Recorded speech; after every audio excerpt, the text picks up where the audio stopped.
Now turn to Section 1. Section 1. You will hear a conversation between the organiser of a short film competition and a man who is interested in taking part in this event. First, you have some time to look at questions 1 to 5.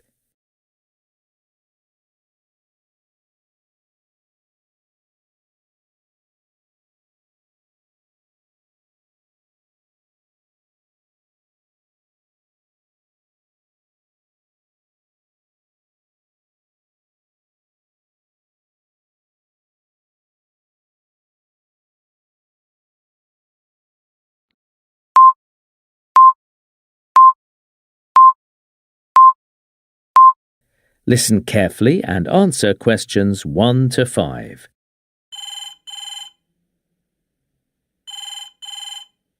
Oh, hello. Is this the right number to call for the short film competition? Yes, how can I help?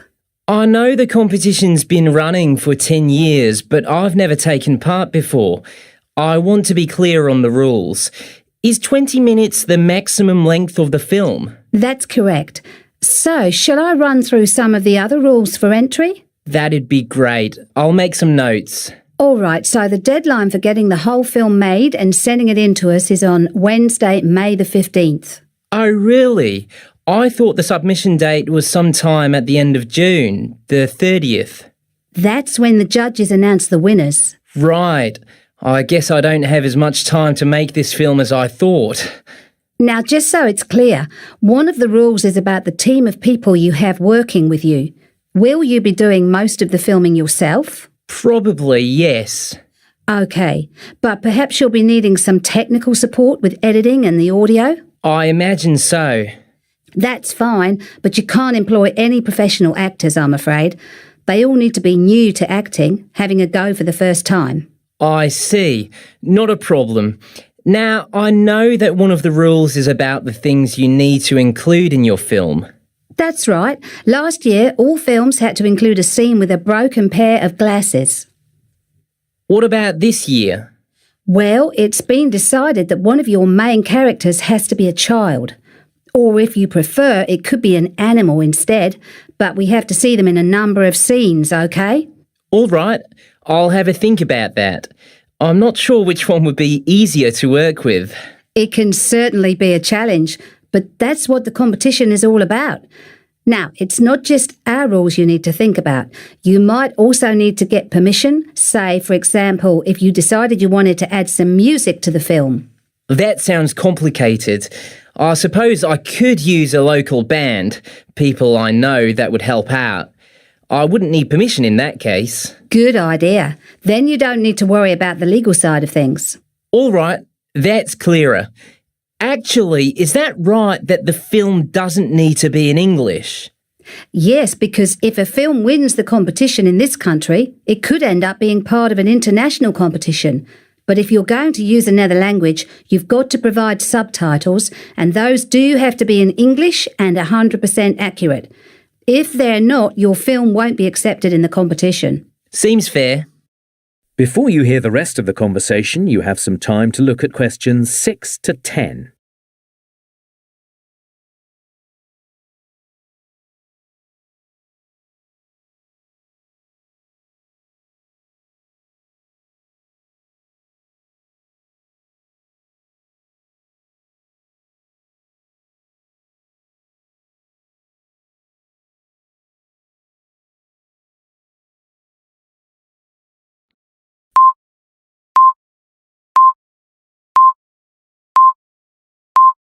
Now listen and answer questions 6 to 10.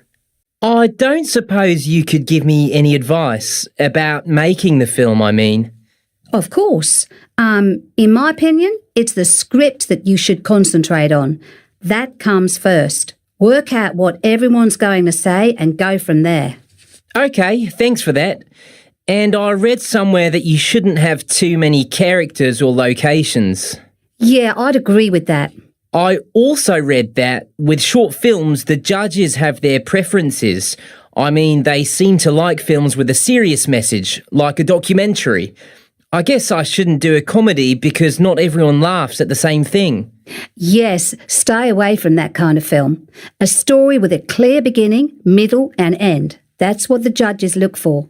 I was thinking I could look at some of the films from last year's competition, to give me a better idea of what to do.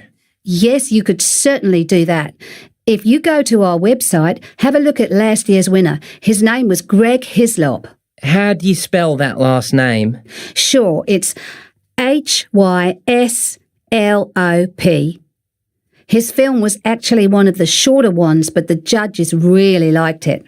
Actually, I'm wondering if I've seen that one already. Isn't it about an artist, someone who no one appreciates, but then she ends up selling lots of her paintings? That's right.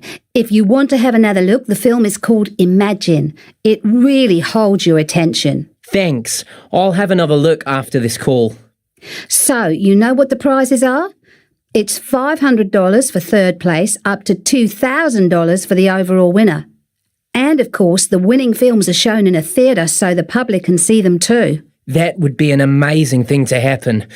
So that would be the Bridge Theatre, would it, in the city centre? Yes, that's my favourite theatre actually. Lovely view of the river. So, do you have any more questions that you want to run by? That is the end of part 1. You now have half a minute to check your answers.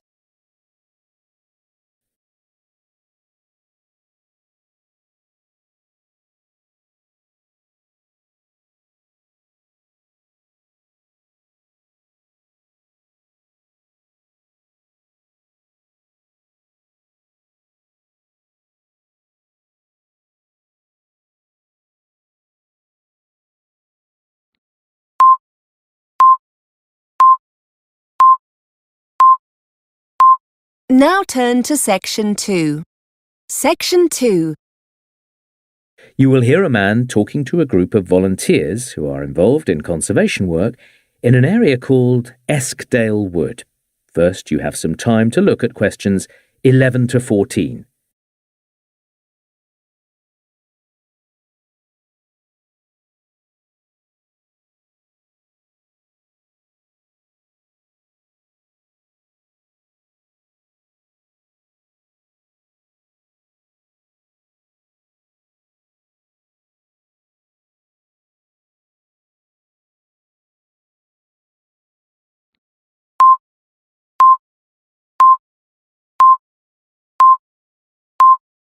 Now listen carefully and answer questions 11 to 14.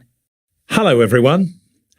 Thanks for volunteering to help with our conservation work in Eskdale Wood next weekend. A big group like this means we can really achieve a lot. Let's start with the tasks we need to get done. I'm happy to say that since the last clean-up of the wood, the litter hasn't returned, so that's one job we can forget about. But because of the recent storm, there's been damage to some older trees. A few big branches have come down and they're blocking the paths. We need volunteers to pull them off and pile them up somewhere else so they're not in the way. While you're working, have a look at the bird boxes we placed in the wood last summer. We're sure that most of them have been used, so that was a job worth doing.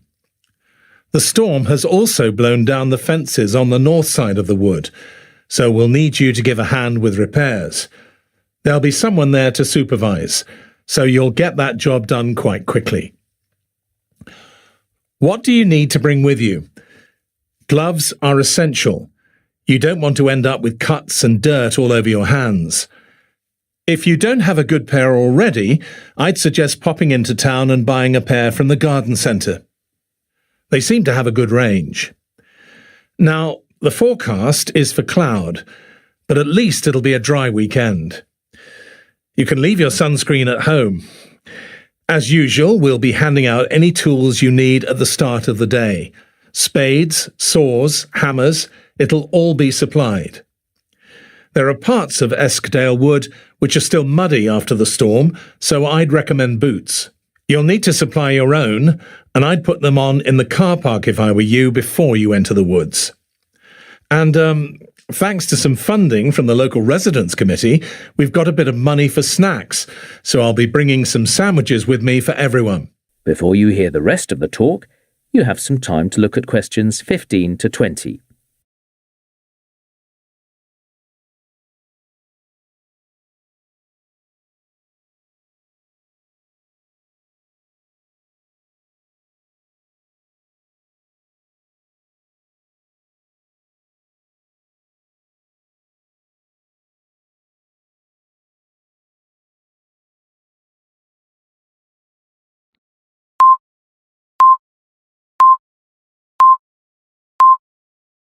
Now listen and answer questions 15 to 20.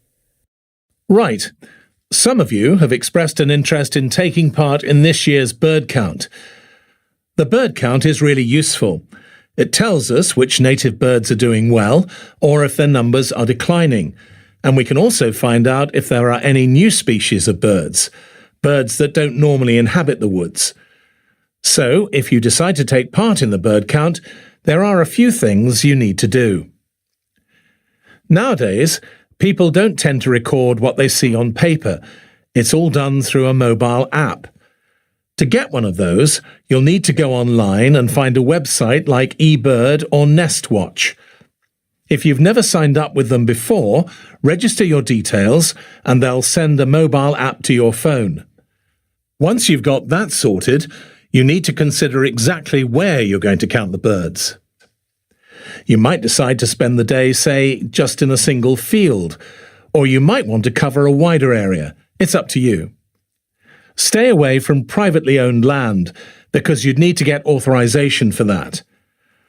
The next thing to do is get some other people to come along and help you, a group that are also interested in birds and that are capable of using the technology. Yes, because by yourself, it's easy to miss the birds that might be in the trees behind you.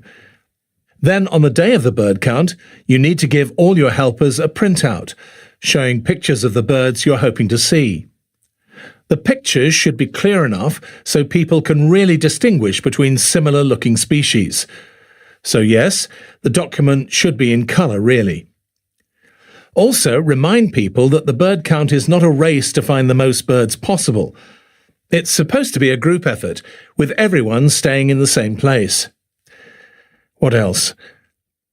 OK, at the end of the day, once all the counting's been finished, get together with the rest of the group. How many birds of one species has everyone seen? Compare notes. It doesn't really matter if your totals are slightly different. Just get everyone to work out and decide, more or less, what the probable number was. Finally, when you're ready to submit all the data you've collected, have a look at the pictures you've taken. Choose the best one. You want a sharp image of a single bird rather than an image of a whole lot of birds in the distance. Upload it with your data, and you never know, you might get a prize if yours is the best shot. All right, let's move on to the data.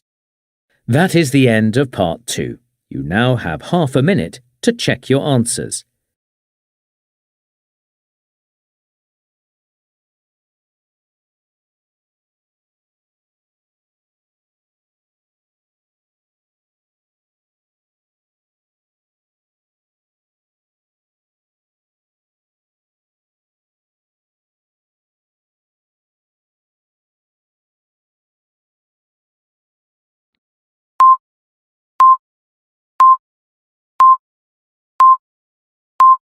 Now turn to Section 3. Section 3. You will hear 2 art history students, Chloe and Oliver, talking about the research they have done on the restoration and reproduction of old paintings. First, you have time to look at questions 21 to 25.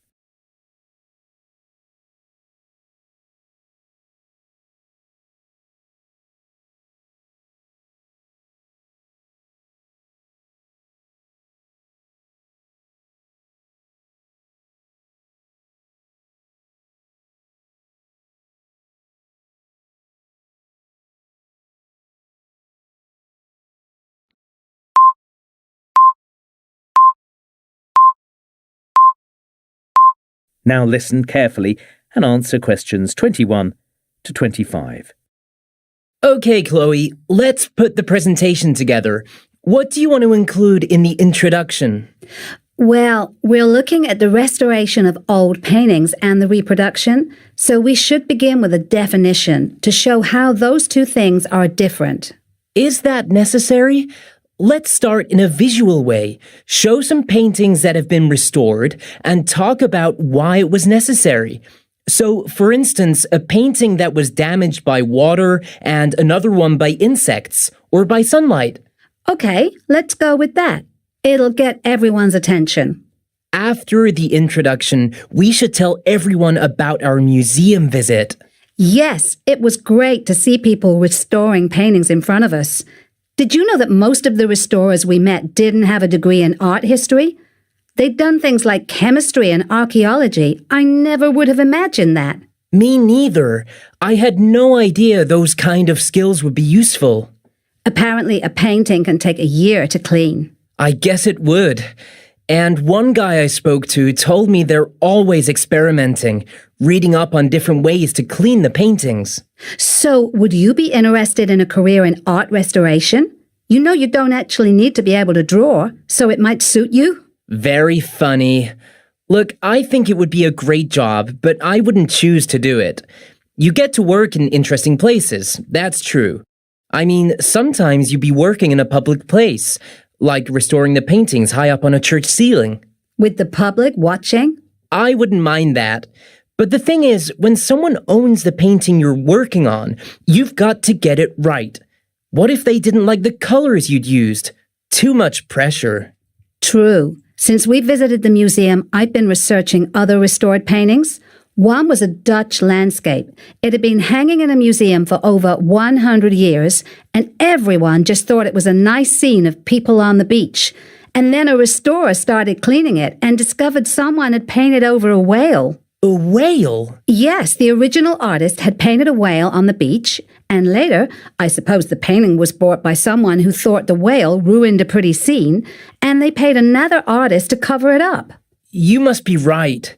Not everyone judges a painting in the same way, obviously. Anyway, we'll have plenty to say about restoration. What about digital reproduction? Yeah, digital technology is having quite an impact on the art world. We can now reproduce famous paintings, and you can see something that looks just like the original. I guess the difference between a digital reproduction and a fake painting is no one's pretending it was painted by the original artist. And what I like about digital reproduction is you could potentially make lots of copies so a wider audience can see them. Maybe. I'd rather look at the real painting. Before you hear the rest of the talk, you have some time to look at questions 26 to 30.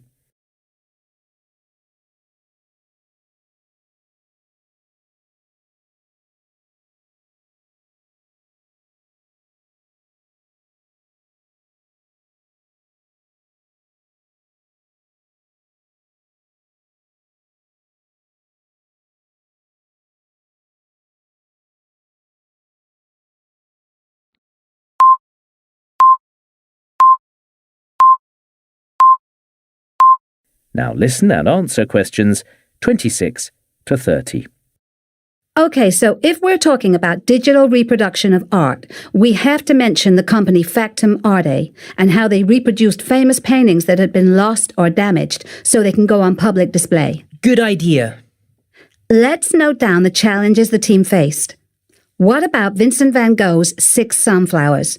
The original painting was destroyed. The team had a photo of it, but it wasn't very clear. Right. They couldn't see how Van Gogh had used his brush. They knew the National Gallery had a nearly identical sunflower painting by Van Gogh, and so they had to ask the gallery whether the team would be allowed to study and scan it, so they could reproduce the brushstrokes in the right way. They got approval in the end. What about the concert? The original was stolen, right? The team had a photo they could use, but the problem was it was a photo of the concert after someone had tried to touch it up with fresh paint. And they'd done a terrible job, hadn't they? Yes, but the team were happy with the reproduction in the end. We should mention the portrait of Sir Winston Churchill. Churchill hated that portrait, so his wife burnt it and nothing was left. So, The Factum Arty team had to search for the pencil sketches the artist had also made of Churchill as part of his preparation. Right. For me, I was most interested in The Water Lilies. By Claude Monet? In that case, the painting wasn't lost, but the top layer of paint had turned completely black because of smoke from a fire. The team had to work out what the colors beneath that layer had been. And then there was Marito, a painting by Tamara de Lempicka. No one knows for sure what happened to the original. At least the team had a black and white photo they could work from.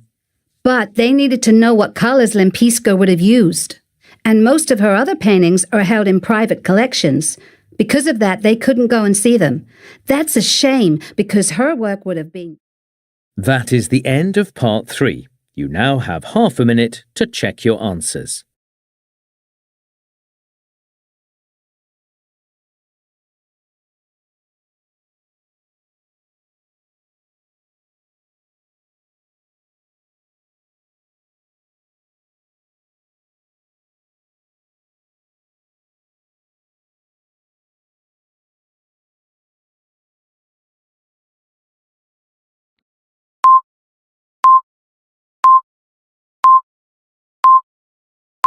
Listening, Part 4. You will hear a student giving a presentation about the challenges of living in space. First, you have some time to look at questions 31 to 40.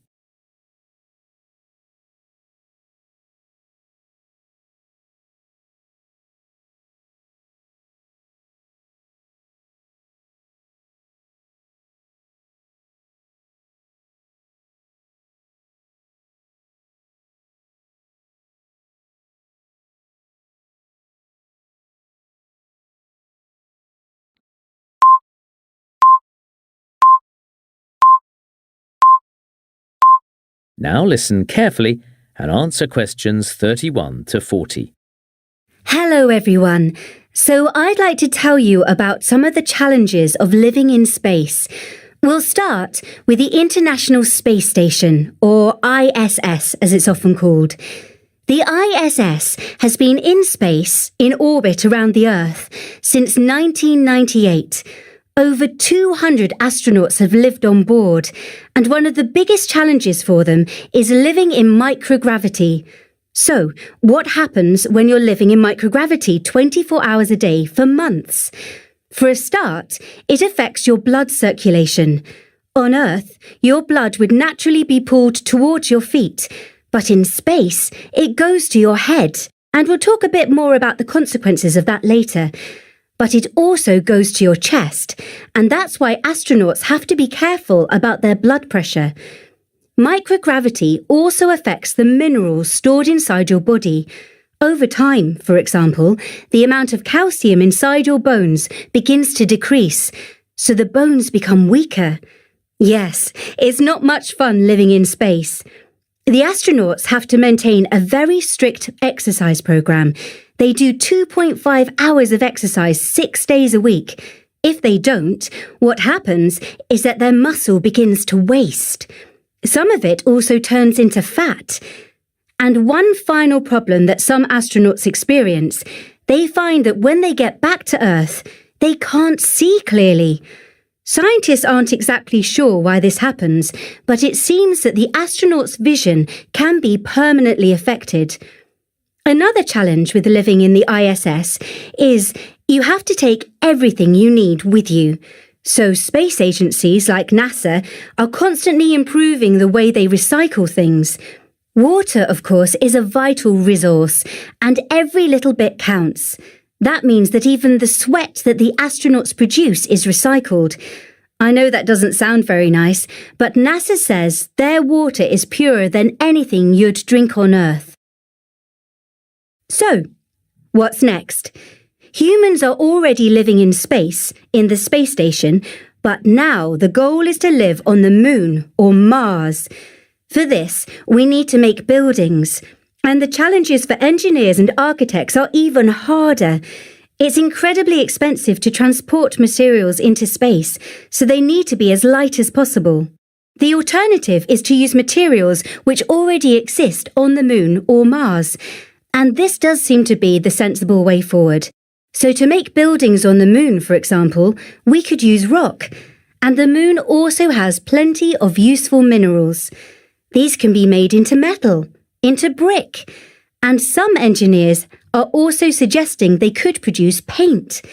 So it seems everything we need for a basic building might already be on the moon. Actually, there's one thing that NASA hasn't managed yet, and that's to increase the size of the windows on the ISS. They're very small, and if people were going to live in buildings on the moon, this is something NASA still has to work on. So, even if we managed to create a network of buildings for people to live in on the moon or Mars and grow food and be self-sufficient, they would still need mental stimulation and opportunities to relax and stay in touch with what was happening back on Earth. Virtual reality could be the answer. Imagine you're living on the moon, but you could use virtual reality to walk around a museum and see all the exhibits. That would be incredible. And by using virtual reality, you could continue your education by, say, studying for a qualification that might be useful in your current environment or once you're back on Earth. Now, Mars is a different thing. That is the end of part 4. You now have half a minute to check your answers.